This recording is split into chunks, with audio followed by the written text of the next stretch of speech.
ஓம் ஞானமூர்த்தீஸ்வரர் சமேத முத்தாரம்மனை போற்றி. அனைவருக்கும் வணக்கம். அனுபவம் மற்றும் மறுவாக்கு ஜோதிடர் செந்தில்குமார் முத்தாரம்மன் பேசுகிறேன். இந்த பதிவில் 12 ராசியில் பிறந்த அன்பர்களுக்கு லாபஸ்தானத்தில் இருந்து ஒரு கிரகம் தசாபத்தி நடத்தும் போது நல்லா செக் பண்ணி பாருங்க. லாபங்கள் அப்படிங்கிறது 8 திசையில இருந்து எப்படித்தான் வருதுன்னு தெரியாது, வந்து குமிஞ்சுக்கிட்டே இருக்கும்.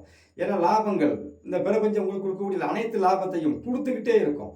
இந்த லாபத்தை நீங்க அனுபவிக்கிறீங்களா அல்லது உங்க லாபத்தை அடுத்தவங்க கொண்டு போறாங்களா? இதுல தான் நீங்க ரொம்ப சூதானமா இருக்கக்கூடிய விஷயங்கள்.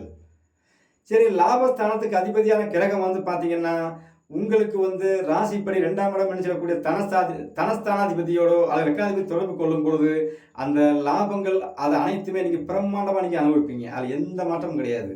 அதே சமயத்துல அந்த லாபஸ்தானத்துல 6ஆம் அதிபதி, 8ஆம் அதிபதி, பாதகாதிபதி, மாரகாதிபதி சம்பந்தப்பட்ட நிலையில ஒரு கிரகம் இருந்து தசாபுத்தி நடத்தினாலும் சரி, அல்லது லாபாதிபதி சம்பந்தப்பட்டால் கூட உங்கள் லாபங்கள் அப்படிங்கிறது இந்த பிரபஞ்சத்தில் இருக்கிற ஒரு கடன்காரனுக்கோ ஒரு ஆஸ்பத்திரிக்கோ, சரிங்களா, அந்த பாதகம் சம்பந்தப்பட்ட அமைப்புல என்ன கிரகம் தொடர்பு இருக்கோ அது சார்ந்த உறவுகளுக்கோ உங்க லாபங்கள் போயிட்டே இருக்கும், உங்ககிட்ட நிற்காது.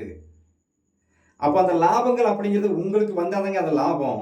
மொத்தமாகவே லாபம் வருது, வரம் போகும்போது தான் பெட்டி பெட்டியாக எடுத்துகிட்டு போயிடுறான், உங்கள் கையில் வெறும் பெட்டியை கொடுத்துட்டான்னா என்ன அர்த்தம்? அப்போ லாபங்களை நீங்கள் அனுபவிக்கல. உங்கள் லாபங்களை இந்த பிரபஞ்சம் இயற்கையாகவே இந்த பிரபஞ்சம் உங்ககிட்ட இருந்து லாபத்தை கொடுத்து அதை அப்படியே அடுத்தவங்களை பிடுங்கி கொடுக்குது. அப்படிங்கிற அமைப்பில் இருக்க அன்பர்களுக்கு நீங்கள் செய்யக்கூடிய வழிபாடு முறைகள் என்ன? இந்த பிரபஞ்சம் உங்களுக்கு கொடுக்கக்கூடிய இந்த லாபத்தை அனைத்துமே நீங்கள் உங்களுக்காக, உங்கள் குடும்பத்துக்காக, உங்கள் தேவைக்காக நீங்கள் பயன்படுத்தணும்னா நீங்கள் செய்யக்கூடிய பரிகாரங்கள் என்ன? முதல்ல லாபம் அப்படின்னாலே கேட்டீங்கன்னா 1 2 ஆக்கி 2 4 ஆக்கி 8 16 32 இப்படி பெருக்கி பெருக்கி கொடுப்பதுதான் லாபம். அது அனைத்துமே உங்கள் வீட்டில் விழுந்துட்டு அப்படின்னாச்சுன்னா நீங்கள் தாங்க ராஜா. ஆனால் லாபாதிபதி திசாபத்தி நடக்கும்போது நல்லாவே இருக்கும். காசு, பணம், பொன், பொருளாதாரம், வண்டி, வாகனங்கள் எக்ஸெட்ரா எக்ஸெட்ரா எல்லாமே A to Z எல்லாமே சிறப்பாக வந்துக்கிட்டே இருக்கும் உங்கள் ஸ்தானத்துக்கு வலுவுக்கு ஏற்ப. ஆனால் அந்த லாபம் உங்களுக்கு வெளியே போகுது, வெளியே வட்டிக்காரனா நீங்கள் கேட்டுட்டு இருக்கிறீங்க, இல்லை ஆஸ்பத்திரி செலவு பண்ணிட்டு இருக்கிறீங்க, இல்லை ஒரு பக்கம் கொடுக்குறோம், அது அப்படியே அந்த லாபங்கள் அவங்ககிட்ட முடங்கிடுது, உங்ககிட்ட வரல.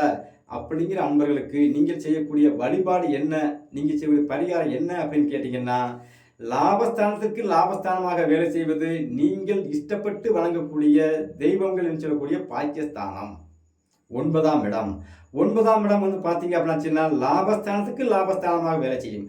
லாபஸ்தானமே அப்பன், அந்த அப்பனுக்கு அப்பனாக வேலை செய்கிறது நம்ம வணங்கக்கூடிய இஷ்ட தெய்வங்கள். இப்போ நான் வணங்கக்கூடிய என் அன்னை முத்தாரம்மன், இது போன்ற இஷ்ட தெய்வங்கள். அந்த தெய்வத்திற்கு நீங்கள் உங்கள் லாபத்தில் வர்ற ஒரு சிறு தொகையை, அது எவ்வளவு வேணும் இருந்து போட்டு 10,000 ரூபா வருது, 1000 ரூபா எடுத்து வைக்கிறோம் வைங்க, 100 ரூபாயாவது எடுத்து வைங்க. லாபத்தில் வர்ற ஒரு சிறு தொகையை நீங்கள் ஒரு வீட்டில் ஒரு உண்டியல் வச்சு அதில் டெய்லி அந்த லாபத்தில் வர்ற ஒரு சிறு தொகையை உள்ளே போட்டுட்டு வந்துக்கிட்டே இருங்க. வருஷம் ஒரு தடவை எடுத்து கொண்டு போய் அப்படியே கொண்டு போய் அந்த உண்டியலை கொண்டு போய் அந்த இறைவன் சன்னிதானத்தில் வச்சு வழிபாடு செஞ்சுட்டு அந்த கோவிலில் உள்ள உண்டியலில் நீங்கள் காணிக்கை செலுத்திட்டீங்க அப்படின்னாலே உங்களுக்கு லாபஸ்தானத்தில் இருக்கக்கூடிய அந்த கிரகம் உங்கள் லாபத்தை, உங்கள் பொருளாதாரத்தை பிடுங்கி வேறு பக்கம் கொடுக்குங்கிற அமைப்பு இருந்தாலும் கூட அது நடக்காது. ஏன் அப்படின்னு கேட்டிங்கன்னா நல்லா செக் பண்ணி பாருங்க. 9ஆம் இடம் அப்படிங்கிறது பாக்கியஸ்தானம், நீங்கள் அடையக்கூடிய பாக்கியஸ்தானம்.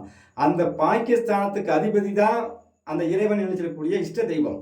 அந்த இஷ்ட தெய்வம் கோவிலில் போய் உங்கள் லாபத்தில் ஒரு பங்கை கொண்டு போய், எப்பா இந்த வச்சிக்கப்பா, எனக்கு இவ்வளோ லாபம் கொடுத்துருக்குறா, நான் உனக்கு சிறு தொகையை தர்றேன் அப்படின்னு நீங்கள் கொடுக்கும்போது அந்த லாபங்கள் பல மடங்காக பெருகும். அது உங்களை சேரும். ஏன்னா பாக்கியஸ்தானம், பாக்கியாதிபதி, அந்த ஸ்தானம் இஷ்ட தெய்வம், நீங்கள் வணங்கக்கூடிய தெய்வம், உங்களுக்கே அது திருப்பி பல மடங்காக கொடுக்கும். நல்லா இன்னும் கொஞ்சம் ஆழமாக யோசிச்சு பார்த்தீங்கன்னா, லாபஸ்தானம் என்று சொல்லக்கூடிய ஸ்தானத்திற்கு 8ஆம் இடமாக வேலை செய்கிறது. 8ஆம் இடம் லாபஸ்தானம் அப்படிங்கிறது ஒரு ஸ்தானம், உங்களுக்கு பணத்தையும் பொருளாதாரத்தையும் அள்ளி கொடுக்கக்கூடிய ஸ்தானம். அந்த ஸ்தானத்திற்கு 8ஆம் இடம் என்று சொல்லக்கூடிய ஆயுள் ஸ்தானமாக, 8ஆம் இடம் பெரும் பணம்.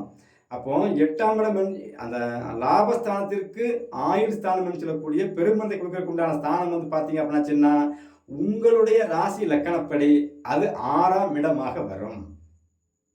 அப்போ லாபஸ்தானத்திற்கு 8ஆம் இடம் ஆயுள். ஆயுள்னா என்ன? லாபத்தை நிறைய கொடுக்கட்டா இல்லை லாபத்தை முடிக்கட்டா அப்படின்னு கேட்கக்கூடிய ஸ்தானம் உங்களுடைய ராசி லக்கணத்திற்கு 6ஆம் இடமாக வரும். அது கடன் ஸ்தானமாக வரும். அப்போ 6 8 அங்கே தொடர்பு வந்துருதா? லாபஸ்தானத்திற்கு 6 8 தொடர்பு அப்படிங்கிறது லாபஸ்தானத்திற்கு 6, 8 தொடர்பு அப்படிங்கிறது உங்களுடைய ராசி லக்கணப்படி அது 6ஆம் இடம் என்று சொல்லி கடனாக வரும். அதனால தான் உங்க லாபத்தை பூரா அடுத்தவன் கொண்டு போயிட்டே இருக்கிறான். சரிங்களா? வட்டிக்கு வாங்கி வட்டி கட்டுறது. ஒரு ஒரு கடன் அடைக்கிறதுக்கு வட்டிக்கு வாங்கி வட்டி கட்டுறது. அப்ப இதுக்கு நிவர்த்தி என்ன அப்படின்னு கேட்டீங்கன்னா, அந்த உங்களுடைய 6ஆம் இடம் என்று சொல்லக்கூடிய ஸ்தானம் சொல்றோம் பார்த்தீங்களா? அது நீங்கள் வணங்கக்கூடிய இஷ்ட தெய்வம்னு சொல்றோம்ல, அது இஷ்ட தெய்வ ஸ்தானத்திற்கு கர்மஸ்தானமாக வரும். கர்மஸ்தானம்னா என்ன? இந்த கர்மாவின் அடிப்படையில், இந்த பிறப்பின் அமைப்பில், இந்த பிறப்பின் அடிப்படையில நீங்கள் இஷ்ட தெய்வத்திற்கு கொடுக்கக்கூடிய கர்ம கடனையும் 6, 8 சம்பந்தப்பட்டிருக்குது. கடன் என்று சொல்லக்கூடிய பெருங்கடன் நீங்க அடைக்கிறோம் அப்படின்னாச்சுன்னா, உங்களுடைய பிறவியின் பெரும் கர்மாவை நீங்கள் இஷ்ட தெய்வத்திற்கு மூலமாக நீங்க கண்டிப்பாக தீர்க்கலாம். சரி, என்ன தீர்க்கலாம்? இஷ்ட தெய்வ ஸ்தானத்திற்கு அந்த 6, 8ஆக வேலை செய்யக்கூடிய லாபஸ்தானத்துக்கு 6, 8ஆக வேலை செய்யக்கூடிய லாபஸ்தானத்திற்கும் லக்கணத்திற்கும் 6, 8ஆக வேலை செய்யக்கூடிய ஸ்தானம் வந்து பார்த்தீங்கன்னா, உங்களுடைய ராசி லக்கணத்துக்கு அது வந்து 8ஆம் இடமாக 6ஆம் இடமாக வரும். அது இஷ்ட தெய்வ ஸ்தானம் என்று சொல்லக்கூடிய ஸ்தானத்துக்கு வந்து பார்த்தீங்கன்னா, அது வந்து 10ஆம் இடம் கர்மஸ்தானமாக வரும். கர்மம்னா என்ன? இறந்து போச்சுன்னா கர்மம் முடிஞ்சு போச்சுன்னு அர்த்தம். இறந்தவங்களுக்கு நீங்க என்ன செய்வீங்க?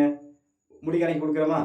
இது போல நினைத்து இஷ்ட தெய்வத்திற்கு அடிக்கடி நீங்க போய் இந்த லாபஸ்தானத்திலிருந்து தசாபதி நடக்கும் காலங்களையும் லாபாதிபதி தசாபதி நடக்கும் காலங்களையும் நீங்கள் யார் ஒருவர் அடிக்கடி போய் இறைவனுக்கு இஷ்ட தெய்வத்திற்கு நீங்கள் விருப்பப்பட்ட தெய்வத்திற்கு முடிக்காணிக்கை கொடுத்து நீங்கள் வழிபாடு செய்ய செய்ய செய்ய செய்ய லாபங்கள் கொட்டு கொட்டு கொட்டும். உங்கள் லாபங்கள் அடுத்தவங்களுக்கு போகாது.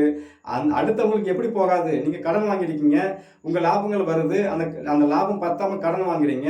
கடன் வாங்கிட்டு வட்டி கட்டுறீங்க. வட்டி கட்டுறதுக்கு முடியாம இன்னொரு பக்கம் கடன் வாங்குறீங்க, வட்டி கட்டுறீங்க. உங்கள் லாபங்கள் அனைமே வட்டி கடனாகவே அடுத்தவங்கிட்ட போகுது பார்த்தீங்களா? இதை தடுக்கக்கூடிய சக்தி இஷ்ட தெய்வத்துக்கு உண்டு. அந்த இஷ்ட தெய்வத்திற்கு நீங்கள் முடிகாணிக்கை கொடுக்கும் போது அது நடக்கும். சத்தியமான உண்மை. எப்படி இவ்வளவு துல்லியமா சொல்ல முடியும் அப்படின்னு நீங்க கேட்டீங்கன்னா, எனக்கு விருச்சிக ராசி விருச்சிக லக்கணம், எனக்கு 8ஆம் அதிபதினு சொல்லக்கூடிய கிரகம் புதன் பகவான், லாபாதிபதினு சொல்லக்கூடிய கிரகம் புதன் பகவான், எனக்கு தசாபதி நடத்துற கிரகம் வந்து பார்த்தீங்கன்னா செவ்வாய் பகவான், அவரை 6ஆம் அதிபதியாகி 8ஆம் அதிபதி நட்சத்திர சாரத்தில் இருந்து 9ஆம் இடம் என்று சொல்லக்கூடிய இஷ்ட தெய்வ ஸ்தானத்தில் போய் அவர் இருக்கிறார். 6, 8 தொடர்பு 11 லாபம். எனக்கு பிறந்ததுலேருந்தே பார்த்தீங்க அப்படின்னா என் ஜாதகம் வந்து பார்த்தீங்கன்னா எல்லாமே 8ஆம் அதிபதி லாபாதிபதி நட்சத்திர சாரத்திலே தான் இருந்துட்டு இருக்குது. சரிங்களா? என் பிறந்த அமைப்புல இருந்தே பார்த்தீங்கன்னா சுக்கிரதசை மட்டும்தான் கொஞ்சம் மாறுதலாக இருக்கும். மற்றபடி எல்லாமே வந்து சந்திரதசை, சூரியதசை, செவ்வாய் தசை எல்லாமே வந்து பார்த்தீங்கன்னா 8ஆம் அதிபதி 11ஆம் அதிபதி, 8ஆம் அதிபதி 9ஆம் அதிபதி 11ஆம் அதிபதி இதே தொடர்பு தான். என்னுடைய உழைப்புகளை வந்து இந்த பிரபஞ்சத்தில் இருக்கிற அனைவருமே வந்து பார்த்தீங்கன்னா கடனாகவோ ஏதோ ஒரு விதத்தில் வந்து என் உழைப்பை வந்து வாங்கிக்கிட்டே இருக்கிறாங்களே தவிர என்னோட லாபத்தை அவங்க தான் வாங்குறாங்களே தவிர நான் இன்னும் முழுசாக அனுபவிக்கவில்லை. இதை வச்சு அடியேன் யோசிக்கும் போது கிடைச்ச விஷயம் தான் இந்த விஷயம், இந்த பரிகாரங்கள். அப்போ யார் ஒருவர் வந்து இஷ்ட தெய்வத்தை நீங்கள் எந்த தெய்வத்தை இஷ்டமாக வழிபாடு செய்கிறீங்களோ, எந்த தெய்வத்திற்கு மாலை போடுறீங்களோ, எந்த தெய்வத்துக்கு விரதம் இருக்கீங்களோ, எந்த தெய்வத்தை மாதம் மாதம் வாரம் வாரம் போய் வழிபாடு செய்யுங்களோ அந்த தெய்வத்திற்கு உங்களுடைய வீட்டில் இருந்து நீங்கள் வரக்கூடிய லாபத்தில் ஒரு சிறு பகுதியை ₹1 ₹1 4 நாள் எடுத்து உண்டியில் போட்டுகிட்டே இருங்க. அதை கொண்டு போய் நீங்கள் கோவிலை கொண்டு செலுத்தும் போது 11ஆம் இடம் வேலை செய்யும். ஏன் வேலை செய்யும்? 11ஆம் இடம் அப்படிங்கிறது உண்டியல்னு அர்த்தம். ஒருத்தர் வந்து கோவிலில் வந்து உண்டியல் வச்சிருக்கிறாங்க. லாபம் கோவிலில் வர லாபத்தை பூரா எங்கே கொட்டுறாங்க? உண்டியில் கொட்டுறாங்களா? நீங்கள் லாபம் அதிகமான பேங்க்ல ஒன்று போடுறீங்களா? பேங்க்ல போடுறீங்க, இல்லைன்னா வீட்டில் உண்டியல் வச்சு காசு சேர்க்குறோம்ல. சேமிப்பை குறிக்கிறதுக்கு உண்டான இடம் 11ஆம் இடம். அதுலேருந்து வர்ற ஒரு சிறு தொகையை இறைவனுக்கு நீங்கள் வந்து லாபமாக நீங்கள் வந்து அவரை பார்ட்னராக சேர்த்துட்டு, எப்பா நான் வாங்குற கடன் ஒரு 10 லட்ச ரூபா வாங்கிட்டேன், அந்த கடன் அடைக்கலாம் முடியாது, இந்த 10 லட்ச ரூபாயில் இந்த உனக்கு ஒரு 5000 ரூபா காணிக்க போட்டுடுறேன், ஒட்டுமொத்தமாக அடைச்சி கொடுன்னு கேட்டிங்கன்னா எந்த திசையில இருந்தாவது உங்களுக்கு வருமானங்கள் ஒரு நிரந்தரமாக வந்துக்கிட்டே இருக்கும். அந்த கடன் அந்த உண்டியில் அந்த காசை கொண்டு நீங்கள் உள்ள போடும்போது என்ன ஆகுன்னா, பிரபஞ்சம் கொடுத்த கடனை நீங்கள் இஷ்ட தெய்வத்துக்கு நீங்கள் கடனாக கொடுத்துட்டீங்க. உங்களுடைய கடனில் நீங்கள் வந்து உங்கள் இஷ்ட தெய்வத்தை வந்து பார்ட்னர் ஆக்கிட்டீங்க. அவ்வளோதான். உங்கள் லாபம் கடனை தானே இந்த பிரபஞ்சம் உங்களுக்கு கொடுத்த கடனை, உங்களுக்கு லாபமாக கொடுத்த கடனை நீங்கள் இஷ்ட தெய்வத்தை கூப்பிட்டு இங்கே வா, ஏன் அங்கே ஓரம் உட்காந்துருக்கா, இந்த நீயும் புடி, சரியா, நீ இப்போ கணக்குக்கு என்ன, நானும் கடங்காரன் நீனும் கடங்காரி, இந்த மாதிரி ஒரு ஸ்டேட்டஸை உருவாக்கி வச்சுட்டு நீங்கள் அதுக்கப்புறம் மூவ் பண்ணீங்க அப்படின்னாச்சுன்னா அந்த 10 லட்ச ரூபா கடனை நீங்கள் ஈஸியாக அடைக்க முடியும். எப்படி? தொழில் வளர்ச்சியால். கண்டிப்பா தொழில் வளர்ச்சி இருக்கும். ஏன்னா 9ஆம் நீங்க வாங்கின கடனை வந்து லாபம் மூலமாக வந்த கடனை 9ஆம் இடம் என்று சொல்லக்கூடிய இஷ்ட தெய்வத்தில கொண்டு போய் நீ சேர்க்கும்போது 9, 11 சம்பந்தப்பட்டிருது. அப்ப இந்த இறைவன் இந்த பாக்கியத்தை இந்த கடனை அடைக்கிறதுக்கு உண்டான தொழில் வளர்ச்சியை கண்டிப்பாக கொடுப்பான். ஏதோ ஒரு புத்தக தொழில் வந்துகிட்டே இருக்கும். நீங்க சம்பாதிச்சு கடன் அடைக்கிற மாதிரி இருக்கும். அப்படி இல்ல அப்படிங்கிற பட்சத்தில நீங்கள் வந்து ஒரு கடனை அடைக்கிறதுக்கு இன்னொரு கடனை நீங்க வாங்கணும். அந்த கடனை அடைக்கிறதுக்கு இன்னொரு கடனை வாங்கணும். இது எப்படி தெரியுமா? பழமொழி சொல்லுவாங்க எங்க ஊர்ல. ஒரு கிணறு மூடுறதுக்கு 9 கிணறு ஒருத்தன் தோண்டுனானாம். இங்க இந்த கிணற மூடுறதுக்கு இங்க கொஞ்சம் மண்ணள்ளி போட்டு மூடுறது, இங்க கொஞ்சம் கல்லு போடுறது, அப்படி இப்படின்னு தோண்டி பார்த்துட்டு, அப்பா கிணத்த முடியலப்பான்னு சொல்லி திரும்பி பார்த்தாச்சுன்னா, அங்க 9 கிணறு இருக்கும். எப்படிப்பா வந்துச்சு? நீ தானப்பா தோண்டி வச்ச. இதுதான் அந்த லாபம். அப்ப லாபஸ்தானத்துல இருந்து கிரகம் தசாபுத்தி நடத்தும்போது உங்களுக்கு லாபங்கள் உங்களுக்கு கண்டிப்பா வரும். 8 திசையிலிருந்து கண்டிப்பா வரும். அதுல மாற்றமே கிடையாது. உங்க கர்மாப்படி வரும். அந்த லாபத்தை நீங்க அனுபவிக்கிறீங்களா? இந்த பிரபஞ்சத்துல இன்னொருத்தர் அனுபவிக்கிறாரா? அப்ப இன்னொருத்தர் அனுபவிக்க கூடாது. அது காசா இருக்கட்டும், பணமா இருக்கட்டும், அன்பா இருக்கட்டும், பண்பா இருக்கட்டும், பாசமா இருக்கட்டும், காதலா இருக்கட்டும், எந்த வேணாலும் எடுத்துக்கங்களா. லாபங்கிறது அதானே. 1 2 ஆக்கி 2 4 ஆக்கி 8 இப்படி பெருக்கி விடுதல். இந்த லாபங்களை நீங்கள் அடையணும் அப்படின்னாச்சுன்னா இஷ்ட தெய்வத்திற்கு நான் சொல்ல விஷயத்தை செஞ்சுக்கிட்டே இருங்க. கண்டிப்பா உங்களுக்கு மாற்றம் வரும். இதுல வந்து பாத்தீங்கன்னா அந்த கர்ம கடன் என்று சொல்லக்கூடிய கடனையும் சேர்த்து அடைக்கணும். நீங்க பார்ட்னரா சேர்க்க மட்டும் போதாது. பார்ட்னரா சேர்த்து வச்சுட்டு ஒரு உண்டியல் போட்டு இப்போ ஒரு உண்டியல் போட்டு காசு போட்டுட்டே இருக்கோம். அது வந்து பார்ட்னர் சேர்த்தாச்சு. ஆனா கர்ம கடன் ஒண்ணு இருக்குல்ல. அந்த கர்ம கடன் அப்படிங்கிறது நீங்கள் உங்கள் தலையில் உள்ள முடியை மொட்டை போட்டு காணிக்கை கொடுப்பது மிகப்பெரிய பரிகாரம். இது தொடர்ச்சி செய்யும்போது கடன் எங்கே இருந்தாலும் அடைபட்டு போகும், நிவர்த்தியாகும், லாபங்கள் உங்க வீட்டிலே இருக்கும், வெளியே போகாது. பெண்களாக இருந்தால் பூமுடி கொடுத்துக்கிட்டே இருங்க, அவ்வளவுதான்.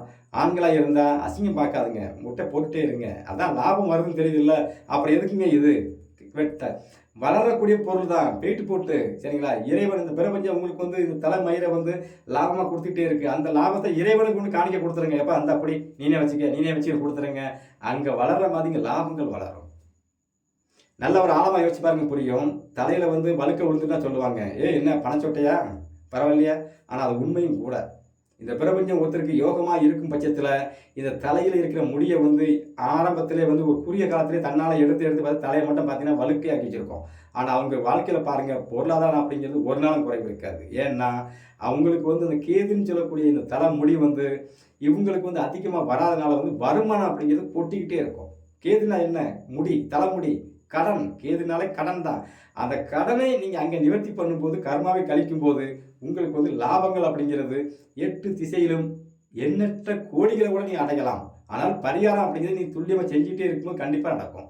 உங்கள் ஜாதகத்திலேயே வந்து நீங்க இந்த பிரபஞ்சத்துல வந்து எத்தனை கோடி சம்பாதிக்க முடியுமோ, எத்தனை லட்சங்கள் சம்பாதிக்கிற அமைப்பு இருக்கோ, எத்தனை கோடிக்கு நீங்க அதிபதியாக அப்படிங்கிற அமைப்பு இருக்கோ, அந்த விஷயத்த அந்த கிரகங்களை வந்து தடை இல்லாமல் ஈஸியா போராட்டம் இல்லாமல் கொடுத்துட்டே இருக்கும். சரிங்களா? எல்லோருக்கும் என் தாய் முத்தாரம்மன் அருள் பரிவமா கிடைக்கட்டும். நன்றி, வணக்கம்.